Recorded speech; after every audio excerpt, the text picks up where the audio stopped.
പുഴ കടന്ന കണ്ടലുകൾക്കിടയിലേക്കാണ് കോട്ടയിൽ അയ്യപ്പൻ തുഴയെറിയുന്നത്.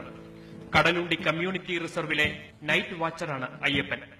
മണ്ണിന്റെ ജീവനാളം പോലെ താഴ്ന്നു കിടക്കുന്ന വീടുകളിൽ അയ്യപ്പന്റെ തലോടലുണ്ട്.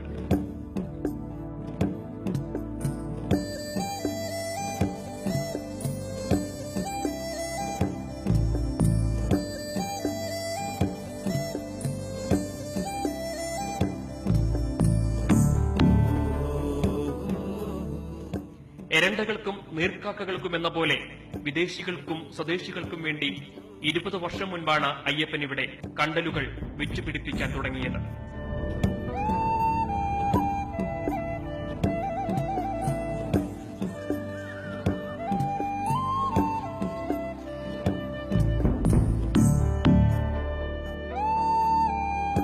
നാട്ടുകാർ ചകിരി പൂഴ്ത്താൻ ഉപയോഗിച്ചിരുന്ന വളക്കൂറുള്ള മണ്ണിൽ എതിർപ്പുകൾ നേരിട്ടാണ് കോട്ടയിൽ അയ്യപ്പൻ കണ്ടലുകൾ പരിപാലിച്ചത്. ഈ കണ്ടൽവനുമായിട്ട് ബന്ധപ്പെടുന്നത് 1997 അതിനുശേഷം അമിത് മല്ലിക് സാറ് ആണ് ആദ്യം DFO വന്നത്. ആ ടൈമിൽ 10,000 പോളിത്തീൻ കവറിൽ നഴ്സറി നടത്തി. അതിനുശേഷം പ്രദീപ്കുമാർ സാറ് DFO വന്ന് ഈ കണ്ട റൈസോഫോറന്റെ മുഴുവനും മൂപ്പര പീരീഡിലാണ് എടുത്തത്. ഇപ്പം 3CF ആണ് സാറ്. ഈ ഭാഗത്തിൽ കാണുന്ന കണ്ണൂരിൽ നിന്ന് കൊണ്ടുവന്നിട്ട് കളക്ട് ചെയ്തിട്ട് റൈസോഫോറ ഏറ്റവും കൂടുതലായിട്ട് വളർന്ന ഇപ്പം നമ്മൾ പക്ഷികളെ കാണുന്നതൊക്കെ ആ ഇതെന്നാണ് കാണുന്നത്. അയ്യപ്പൻ 10,000 കണ്ടൽ വിത്തുകൾ വരെ ഇവിടെ പാകിയ സമയമുണ്ട്.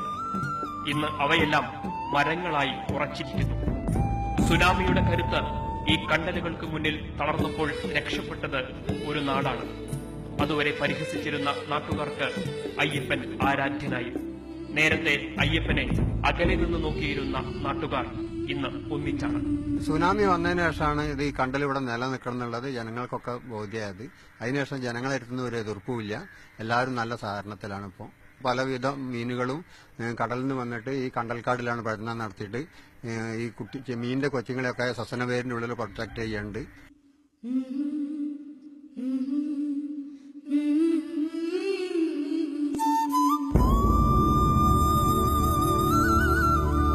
വീണ്ടെടുപ്പിന്റെ താളമാണ് അയ്യപ്പന്റെ ജീവിതം.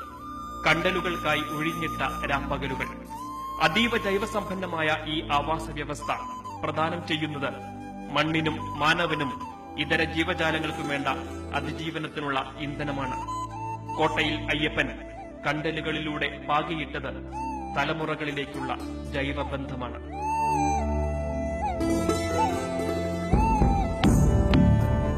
ക്യാമറമാൻ പ്രജോഷ് കുമാറിനൊപ്പം അഭിലാഷ് നായർ, മാതൃഭൂമി ന്യൂസ്, കോഴിക്കോട്.